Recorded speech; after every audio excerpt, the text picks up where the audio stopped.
शुरू हुआ है सर। अभी 10 मिनट पहले, अभी 1 घंटे चलेगा सर।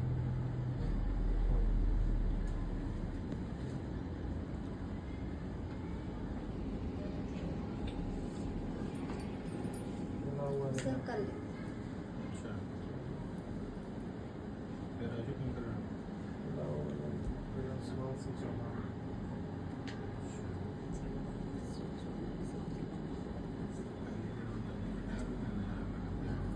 चला जाए इधर सीधा सीधा चल रहा है। लास्ट में हम लोग वहाँ आएंगे। प्रिया में भी ना आएंगे। हाँ जल्दी है फिर।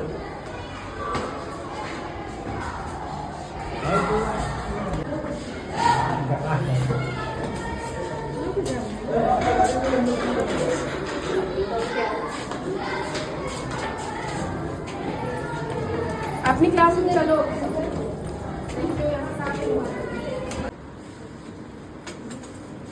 आप सभी को डिसिप्लिन मैनर्स में रहना है और पेपर दे रहे हैं, पेपर के बाद चीटिंग ना किया करिए। चीटिंग करने से भविष्य आपका खराब जाएगा, ना कि हमारा। आप चीटिंग करेंगे और अगर आप 10th में वैसे चीटिंग करेंगे ना तो आपको ना फिर एग्जाम कभी आप नहीं दे पाएंगे। और डिसिप्लिन, क्लास को मेंटेन रखिए, क्लास को शांत रखिए, क्लास को स्वस्थ रखिए। आप सभी को अपनी कॉपी कंप्लीट करनी चाहिए, हर चीज लर्न होनी चाहिए और हर चैप्टर्स को खूब अच्छे से लर्न करिए और टीचर्स की बात मानिए और टीचर्स की रिस्पेक्ट करिए। आगे thank you. Sit down.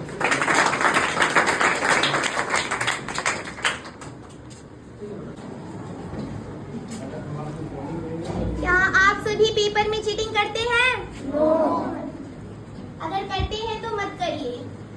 Paper में चीटिंग करने से आपकी भविष्य खराब जाएगी। आगे चल के आपको अगर चीटिंग का आदत पड़ गया तो आपको बहुत ही प्रॉब्लम होगा। और आप डिसिप्लिन में रहिए, मैनर्स में रहिए और क्लास को स्वस्थ रखिए। टीचर्स की बात मानिए और टीचर की रिस्पेक्ट करिए। अगर आप टीचर की रिस्पेक्ट करेंगे तो आपका सब रिस्पेक्ट करेंगे। टीचर्स की रिस्पेक्ट ही करना सबसे बड़ा डिसिप्लिन है। और अगर आप डिसिप्लिन में रहेंगे तो आप बहुत कुछ कर सकते हैं।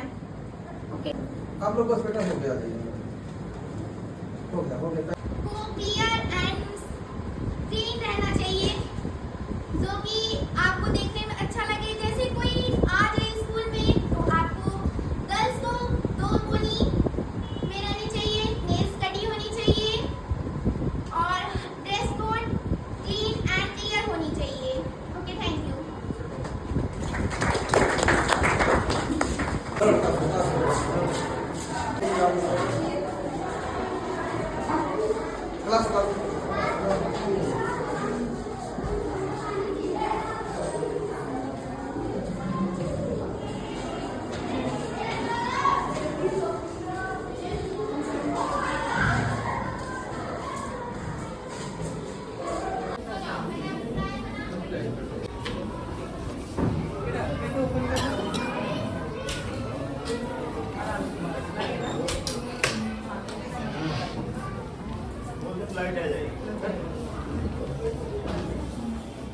चेयर आप लोग थोड़ा सा आगे बढ़ाइए।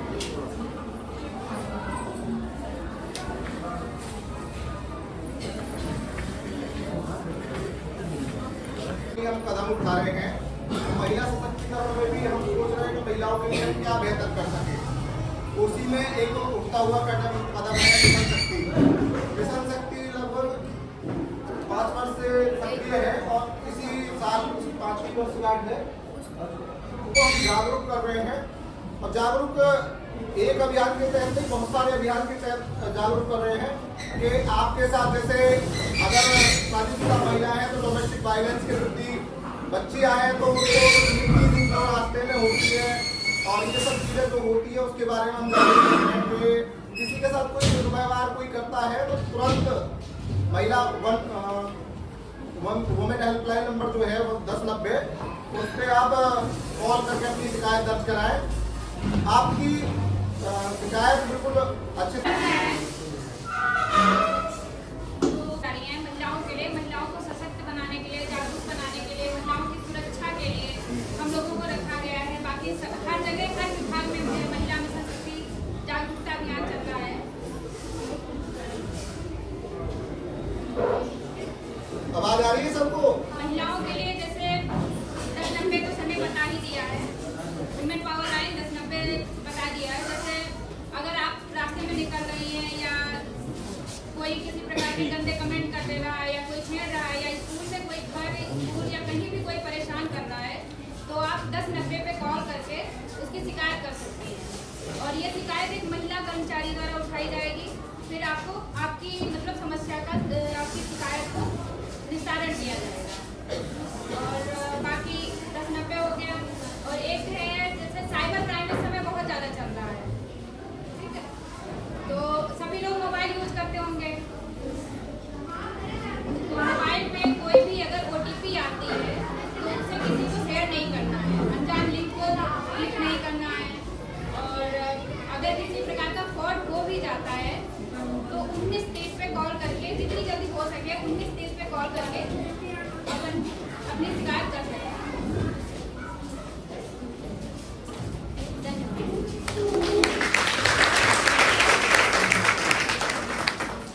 पीछे से आवाज आ रही है क्या? आ रही है?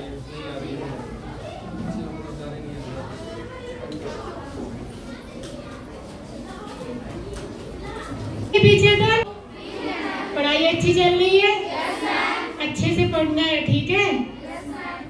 आज हम लोग आए हैं मिशन शक्ति के बारे में। ये 2017 से चल रहा है लगभग, इसका 5वां फेज स्टार्ट हुआ है। इसका एक उद्देश्य है, हमारी जो बालिकाएं हैं, महिलाएं हैं, वो समाज में सुरक्षित रहें, सम्मान पूर्वक रहें और स्वावलंबित रहें। स्वावलंबित रहने के लिए आपको मन लगा के पढ़ाई करनी है और आपको जो दिक्कत आएगी इसमें हम आपकी हेल्प करेंगे, ठीक है? तो हमारी जो सरकार है, यूपी की सरकार है, उसने महिलाओं के लिए मिशन शक्ति के तहत कुछ नंबर स्टार्ट किए हैं। जैसे 1090 क्या होता है? वुमेन हेल्पलाइन नंबर है। इसमें जैसे कि आपको कोई किसी प्रकार से, जैसे कोई फोन करके मैसेज करके, आप बच्चियां हो स्कूल आते हो सकता है कोई आपका पीछा करता हो, आपको लगता हो कि इसका जो इरादा है वो गलत है, तो आप अगर अपने थाने पे नहीं जा पा रहे हो तो आप 1090 पे कॉल कर सकते हो। कहीं से भी अपने घर जाइए, मोबाइल लीजिए, 1090 पे कॉल कीजिए। आपको अगर अपना नाम नहीं बताना है तो आप नहीं बता सकते हो, बस आपको ये बताना है कि ये व्यक्ति है यहाँ। अगर आपको व्यक्ति का नाम नहीं पता है तो आप बता सकते हो कि इस रास्ते से मैं जाती हूँ, ये हमें परेशान करता है। उसके बाद वहाँ से आपकी जो रिपोर्ट है वो संबंधित थाने पर ट्रांसफर कर दी जाती है। संबंधित थाने की महिला अधिकारी या पुलिस अधिकारी जो उस समय उपस्थित होंगे वो आपसे कांटेक्ट करेंगे। अगर आप उनसे कांटेक्ट नहीं करना चाहती हो तो नहीं करेंगे, आपकी जो कंप्लेन है उसका समाधान करेंगे। दूसरी बात ये है कि इसमें कुछ और भी नंबर है, जैसे 108 क्या होती है? एम्बुलेंस सेवा होती है, निःशुल्क एम्बुलेंस सेवा। आप बच्चे हो, कभी आप देखते हो एक्सीडेंट हो जाता है तो आप कुछ नहीं कर सकते हो, आप एम्बुलेंस को तो बुला सकते हो ताकि उसे जल्दी से जल्दी इलाज मिल सके और वो सेफ हो सके, उसकी जान बचा सकते हो आप लोग। तीसरी बात, इस समय साइबर फ्रॉड बहुत बढ़ रहा है। आप लोग मोबाइल में ऑनलाइन गेम खेलते हो, कभी भी अगर आप गेम खेल रहे हो, जिस लिंक को आप नहीं जानते हो, जिस गेम को आप नहीं जानते हो, उसको आपको इंस्टॉल नहीं करना है। कोई अगर आपको कॉल करके OTP पूछता है या व्हाट्सएप पे कोई लिंक आती है, आपके पिताजी के मोबाइल पे, माताजी के मोबाइल पे, किसी के आती है, तो आप उनको बताएंगे कि आपको इस लिंक पे क्लिक नहीं करना है, ये साइबर फ्रॉड हो सकता है। किसी प्रकार की OTP नहीं बतानी है। अगर आपके मोबाइल में कोई फाइल आ रही है, APK फाइल करके, घर में जितने भी मोबाइल हो सब में M कवच ऐप डाउनलोड करेंगे। M कवच ऐप क्या करता है? आपके मोबाइल में जितने हो तो आप उन्हें डिलीट कर देना, जिससे आपका मोबाइल सेफ हो जाएगा। और प्लस लास्ट में यही है कि आप लोग को बहुत पढ़ना है। अगर इसमें कोई बाधाएं आ रही है तो आप हमें बताइए, हम उसका निराकरण करेंगे। सरकार का एक उद्देश्य है, महिलाएं बनेंगी सुरक्षित, महिलाओं को मिलेगी सुरक्षा, बनेंगी बनेंगी सशक्त, करेंगी स्वयं की रक्षा। जय हिंद। कुछ भी करेंगे कि आप गेम ना की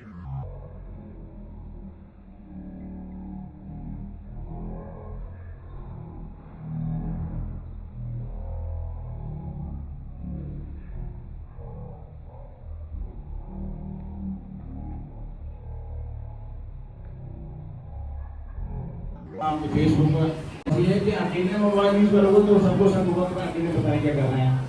तो आप वहीं सबके सामने बताओ कि हम ये पढ़ रहे हैं और पढ़ना जरूरी है और इसमें आप पढ़ सकते हैं।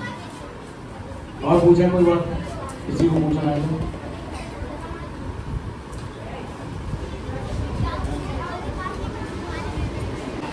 सशक्तिकरण क्या है, इसका मतलब क्या है? मिशन शक्ति 5 फेज, जैसे हमारे शुरुआत में 5-1 मतलब पहला फेज चला था, फिर सेकंड फेज। पहले मैं आप सबको धन्यवाद देना चाहती हूँ कि आपने मुझे यहाँ बोलने का अवसर प्रदान किया। मैं आपके सामने कुछ बोलना चाहती हूँ। महिला सशक्तिकरण का अर्थ है कि महिलाओं को सामाजिक, आर्थिक और न्यायिक क्षेत्र में समान अधिकार प्राप्त कराना, ताकि वे स्वतंत्र रूप से निर्णय ले सके और अपने व्यक्तित्व का विकास कर सके। महिलाओं की स्थिति व्यतीत से वर्तमान तक प्राचीन भारत में महिलाओं को जो स्थान प्राप्त था, वे विदुषी, योद्धा और धार्मिक विद्या में पारंगत थी। लेकिन उनकी स्थिति में गिरावट आई और वह घर की चार दीवारी में सीमित हो गई। और उसके बाद कुछ सरकारी योजनाओं और आंदोलन के तहत आज उनकी स्थिति में फिर से सुधार आया है। शिक्षित नारी शिक्षित समाज, इसी से होगा देश का विकास। जब ये नारी में शक्तिशाली तो लोग कहे इन्हें बेचारियों में थैंक यू। जो महिलाओं से रिलेटेड है, हमारे देश में आज से ही नहीं बल्कि प्राचीन काल से ही नारियों को एक उच्च स्थान, महत्वपूर्ण स्थान दिया गया है। इस बात का प्रमाण हमारे प्राथमिक ग्रंथों में बताया गया है। हमारे प्राथमिक ग्रंथों में बताया गया है कि नार्यस्तु पूज्यते नार्यन्ते यत्र देवता, जहाँ नारी का सम्मान होता है वहाँ देवता भी निवास करते हैं। नारियों का सम्मान करना हमारे सनातन धर्म में एक अपनी एक अलग पहचान है।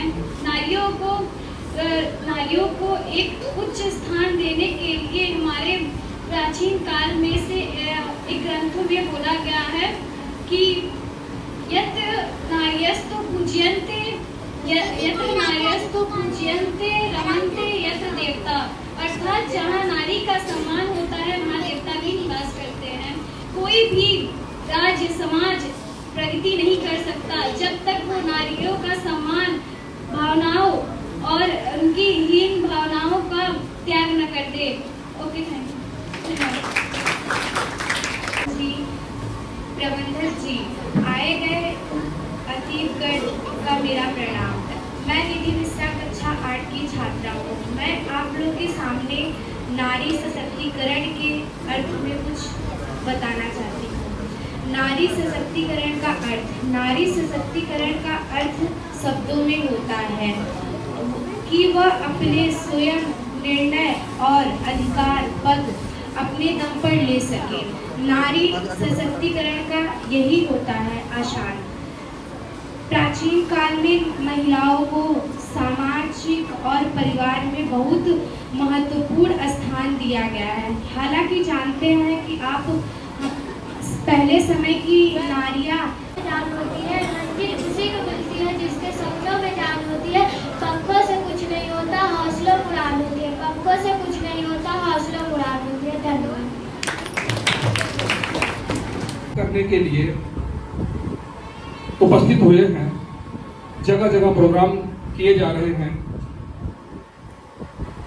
जिससे हमारी बेटियां मजबूत हों, स्वावलंबी हों और अपने लिए अच्छा बुरा समझते हुए अपना बचाव कर सके, अपने आप को मजबूती के साथ खड़ा कर सके। हम लोग ये मानते हैं कि हमारी बच्चियां, हमारी महिलाएं कमजोर हैं।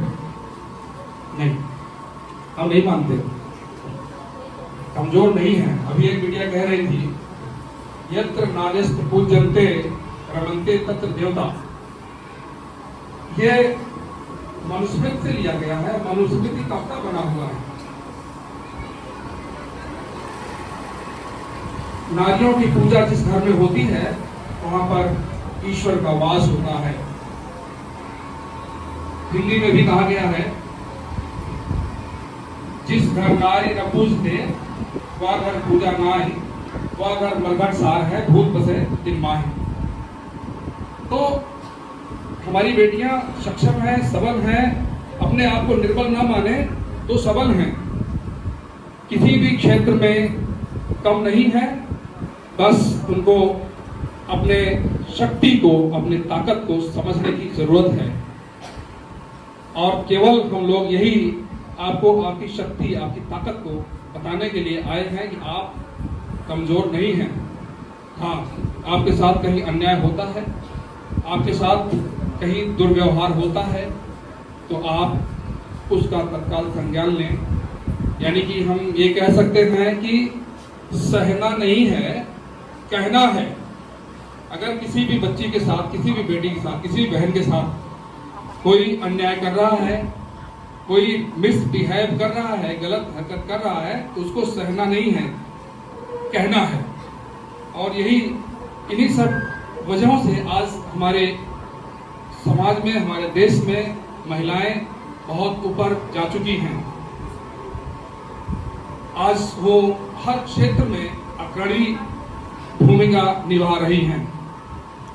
जिम्मेदारी का बोध हम लोग नहीं देते थे, जिम्मेदारी का बोध दिया गया तो देखिए हमारे बगल में शिक्षिकाएं गण बैठी हैं, ये अपनी जिम्मेदारी को बखूबी निभा रही हैं। ये महिला उपनिरीक्षक गण ये हमारे बगल में बैठी हैं, ये अपनी जिम्मेदारी का निर्वहन बहुत अच्छे से कर रही हैं। दो पंक्तियां मैं इस पर कहना चाहूंगा कि जिम्मेदारियों का बोझ परिवार पर पड़ा तो ऑटो रिक्शा ट्रेन भी चलाने लगी बेटियां, और साहस के साथ अंतरिक्ष को भी भेद डाला, सुना वायुयान भी चलाने लगी बेटियां। और कितने उदाहरण ढूंढ कर लाऊं। हर एक क्षेत्र शक्ति आजमाने लगी बेटियां, और वीर की शहादत की अर्थी को काधा देकर अब तो शमशान तक भी जाने लगी बेटियां। तो ये हमारी बेटियां हैं। ये बस इतना ही कहना है कि आपको अपने शक्ति को समझना है, अपनी पावर को समझना है। आप शिक्षा के क्षेत्र में जब मन लगाएंगी तो आप IAS IPS बनेगी। आप समाज में मन लगाती हैं तो आप घर को स्वर्ग बना देती हैं। बस एक ही चीज कि अगर आपके साथ कोई समस्या होती है, कोई दिक्कत आपको आती है जो आपको अच्छा नहीं लगता है कि ये गलत है, आप उसको सहे ना कहें, सहना नहीं कहना है। और जब ये बोध आ जाएगा तो आप कहीं से कमजोर नहीं रहेंगे। समय भी काफी ज्यादा हो रहा है, बच्चों के स्कूल की छुट्टी का भी टाइम हो गया है, तो मैं अपनी वाणी को विराम देता हूँ। धन्यवाद।